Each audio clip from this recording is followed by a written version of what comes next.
doctor साहब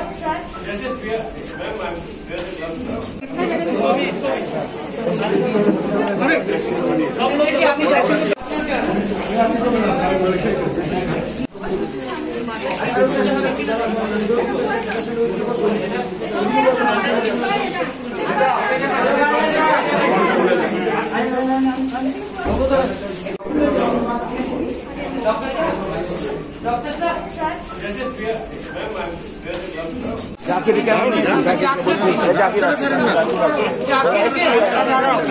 जाकिर के नहीं और हेड इंजरी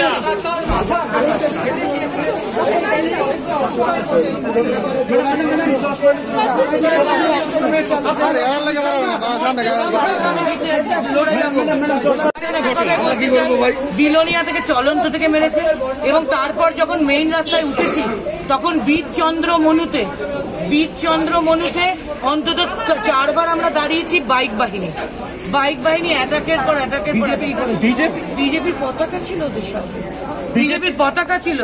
ওরা ভারত মাতা কি জয় এবং নরেন্দ্র মোদী নামে স্লোগান দিয়েছে দিদি বিপ্লবের নামে স্লোগান দিয়েছে বিজেপি যুব মোর্চা সভাপতি বলছে সাজানো ঘটনা স্ক্রিপ্টে স্বাধীনতা যেভাবে ওরা হত্যা করেছে সাজানো ঘটনা বলাটা তো অনেক তুচ্ছ ব্যাপার আমরা নিশ্চিত আমরা যদি আজকে বেঁচেও না ফিরতাম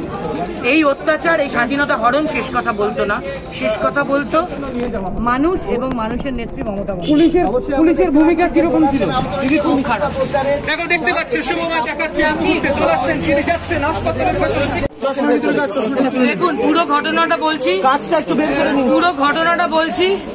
প্রথমেই আমরা সাবরুমে নেমেছি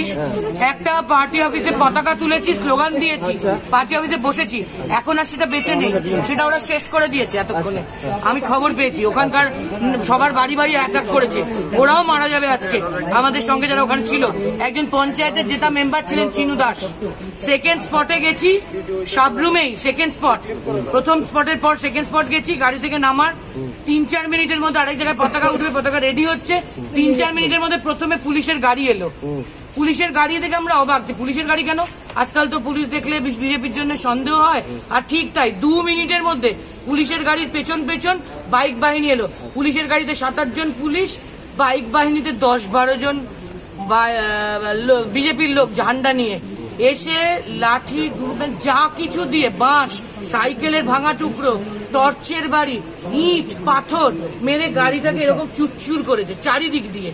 ও অপরূপার সমস্ত ডকুমেন্ট সাবরুমেই অপরূপার সমস্ত ডকুমেন্ট সব মোবাইল সব ছুঁড়ে ফেলে দিয়েছে কি ভাগ্যি আমার ব্যাগটা বেঁচে গেছে ব্যাগটা মরেনি ওরা 7-10-12 জন ছিল পুলিশ ছিল 7-8 জন পুলিশ নীরব দর্শক দাঁড়িয়ে দেখেছে কিচ্ছু করেনি কোনো আটকায়নি ওদের তারপরে আমরা এতে গেলাম আমরা বেলোনিয়াতে গেলাম না আমরা তো রাস্তা চিনি না পুলিশকে রিকোয়েস্ট করলাম রাস্তা চেনান পুলিশ ওখানেই রয়ে গেল ডিজিকে আমি নিজে ফোন করেছি আমার ফোনে ডকুমেন্ট আছে ডিজি বললেন সব কর দিয়া এবার আমাদের প্রাণতোষ দা আমার জাতিটার পুরো মাথায় হেড ইনজিওরি মাথায় বিশাল লেগেছে প্রাণতোষ দা শঙ্কর দা বিশাল মার খেয়েছে সারা শরীর দিয়ে রক্ত পড়ছে আমার পাটা গেছে মনে হয় হাঁটুটা তুলতে পারছি না ইট পাথর দূর থেকে সাইকেল ছুঁড়ে মারছে ভাঙা সাইকেলের টুকরো দূর থেকে বাঁশ লাঠি এমন জোরে এসে পড়ছে আমরা যে বেঁচে ফিরেছি এটাই আশ্চর্য তারপর গাড়িটা পুলিশের গাড়িটা আমাদের রাস্তা দেখালো না আমরা তখন নিজেরাই প্রাণ বাঁচাতে বেরিয়ে পড়লাম প্রাণতোষ দার ছেলের ভরসায় শঙ্কর দা প্রাণতোষ দা জাকির আমি অপরূপা এরা মিলে আর প্রসেনজিৎ আমার ড্রাইভার ছেলেটির মানে প্রশংসা করতে হবে ওই যে কি জীবনে ঝুঁকি নিয়ে ওইভাবে গাড়ি চালিয়ে ফিরিয়ে এনেছে আবার আমরা জঙ্গলের ভেতর দিয়ে যাচ্ছি কোথাও টাওয়ার নেই কিছু নেই চিনতে পারছি না রাস্তা পাহাড়ি জায়গা বুঝতেই পারছি না খুঁজতে হঠাৎ দেখলাম বেলোনিয়া মনে হলো একটা বাজার মতো জায়গা পাশে দেখি বেলোনিয়া থানা বুঝতে না বুঝতে গাড়ি একটু স্লো করছিলাম থানা দেখে তার মধ্যেই গাড়ি আবার স্পিডে চলছে তার মধ্যে